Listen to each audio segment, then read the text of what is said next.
সাব্বাস ডক্টর ইউনূস এবং আশিক চৌধুরীকে। আপনার একটা অলাভজনক প্রতিষ্ঠানকে লাভজনক প্রতিষ্ঠানে পরিণত করেছেন। দীর্ঘদিন যাবৎ চট্টগ্রাম বন্দর একটা দালালি চাঁদাবাজির জায়গায় পরিণত ছিল। সেইখান থেকে আজকে আপনারা চট্টগ্রাম বন্দরকে ১৩৮ বছরের মধ্যে সর্বোচ্চ ইনকাম ৩,০০০ কোটি টাকা ইনকাম করে দিয়েছেন। গত ১৭ এপ্রিল নেদারল্যান্ডের আমস্টারডামে আশিক চৌধুরীর সাথে আমাদের একটা বিজনেস ডিল হওয়ার কথা ছিল। সেখানে উনার সাথে আমাদের দেখা হয়। বাট আশিকুর রহমান আমাদেরকে অ্যাডভাইস করে যে বাংলাদেশ এই মুহূর্তে এখনো রেডি না এই ধরনের ইনভেস্টের জন্য। তো আমরা কাজ করতেছি, যখন সেটার জন্য রেডি হবে ডেফিনেটলি আমরা আপনাদেরকে নক করব।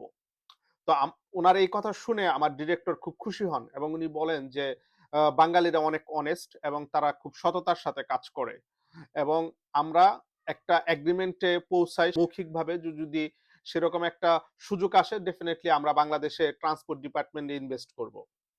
সেকেন্ড কথা, যে এই যে ৩,০০০ কোটি টাকা আর্ন হইল বাংলাদেশের, তো এইটা দেখার পরে কিছু মানুষ আছে তারা জ্বলতেছে, কারণ তারা চাচ্ছিল যে যে কোনো ভাবে যদি কোনো ধরনের সরকার যে কোনো সরকার ক্ষমতায় আসে তাহলে তারা আবার এই দালালি ব্যবসা এবং টেন্ডার ব্যবসা পাশাপাশি চাঁদাবাজির ব্যবসা এটার ভিতরে শুরু করতে পারবে।